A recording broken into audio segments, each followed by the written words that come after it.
और भले ही अमेरिका के राष्ट्रपति डोनाल्ड ट्रंप दावा करें कि वो ईरान को तबाह कर देंगे, लेकिन तमाम धमकियों के बावजूद ईरान रत्ती भर भी झुकने को तैयार नहीं है। ईरान ने तो यहां तक दावा कर दिया है कि वो अमेरिका और इजरायली अड्डों पर ऐसे घातक हथियारों से हमला करेगा जो ट्रंप और नेतन्याहू के लिए हार्ट अटैक जैसा होगा।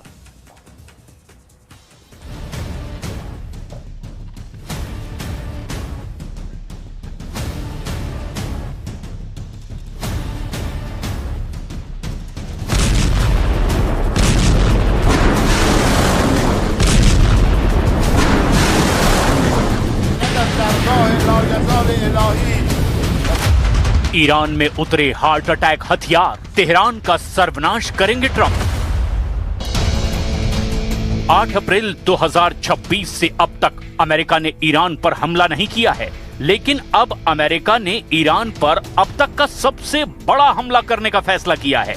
अमेरिकन सेंट्रल कमांड के chief commander admiral Brad Cooper ने ट्रंप को हमले का पूरा ब्लूप्रिंट भी दिखा दिया है। दावा तो यहां तक किया जा रहा है कि अमेरिका ईरान पर सीमित छोटा लेकिन अब तक का सबसे घातक और भीषण हमला करने जा रहा है। खबर तो यहां तक है कि 8 अप्रैल से अब तक जो सीज फायर का नाटक किया गया है, उसके पीछे अमेरिका की वो सैन्य तैयारी थी जिसे बड़ी तेजी से पूरा किया जा रहा है। अब अमेरिका और इजराइल ने ईरान में 3 मुख्य टारगेट लॉक कर दिए हैं। पहला, ईरान के वो टॉप लीडर, कमांडर और जनरल मारे जाएंगे जो अमेरिका की परमाणु शर्तों को मानने से साफ इनकार कर रहे हैं। इसके अलावा अमेरिका ईरान के करीब 3000 तेल कुओं को तबाह करके उसे पूरी तरह से तबाह कर देना चाहता है। और तीसरा सबसे जरूरी टारगेट है ईरान के वो परमाणु ठिकाने जहां अभी भी 440 से 460 किलो तक संवर्धित यूरेनियम मौजूद है। वहीं दूसरी तरफ ईरान ने दो टूक कहा है, अगर अमेरिका और इजराइल ने भूलकर भी हमला किया तो ईरान ऐसे हथियारों से हमला करेगा जो ट्रंप और नेतन्याहू के लिए किसी हार्ट अटैक से कम साबित नहीं होंगे।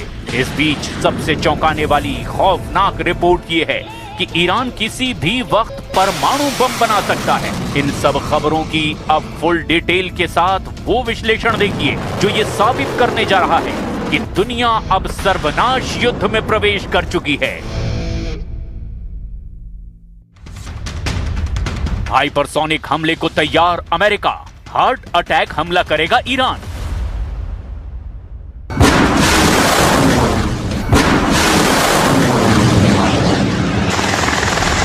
अमेरिकी सेंट्रल कमांड यानी सेंटकॉम किसी भी वक्त ईरान के बंदरगाहों, हॉर्मुज स्ट्रेट, हर द्वीप, तेल के कुएं और पाइपलाइनों पर हमला कर सकता है। इसके अलावा अमेरिका और इजराइल मिलकर ईरान के नतांज, एस्फान, फोर्डो, बुशर परमाणु ठिकानों पर भी हमले कर सकते हैं। इधर ईरान ने भी ऐलान कर दिया है कि इस बार ईरान ऐसे घातक नए हथियारों से हमले करेगा जिसकी कल्पना ना तो अमेरिका ने की होगी और ना ही इजराइल ने। दावा तो यहां तक किया जा रहा है कि ईरान के पास लंबी दूरी की हाइपरसोनिक मिसाइलें 70% से ज्यादा बची हुई हैं। इधर खबर ये है कि अमेरिका भी अपनी डार्क ईगल हाइपरसोनिक मिसाइलों से ईरान में बड़े ठिकानों को निशाना बना सकता है।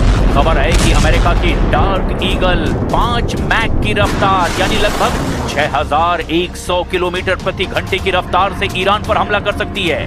वहीं दूसरी तरफ ईरान की नेवी कमांडर ने ऐसा दावा किया है जिसे सुनकर ट्रंप और नेतन्याहू भी बेहद तनाव में आ गए हैं। ईरान की सरकारी मीडिया में ईरानी नेवी के commander rear admiral Shahram Irani ने जो कहा उसे सुनकर आप भी हैरान रह जाएंगे।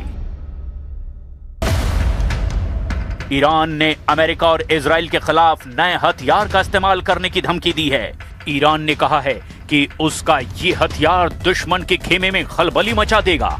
ईरान ने ये हथियार निकालने की धमकी ऐसे वक्त में दी है जब अमेरिकी राष्ट्रपति डोनाल्ड ट्रंप ने उनके समझौते के प्रस्ताव को ठुकरा दिया है।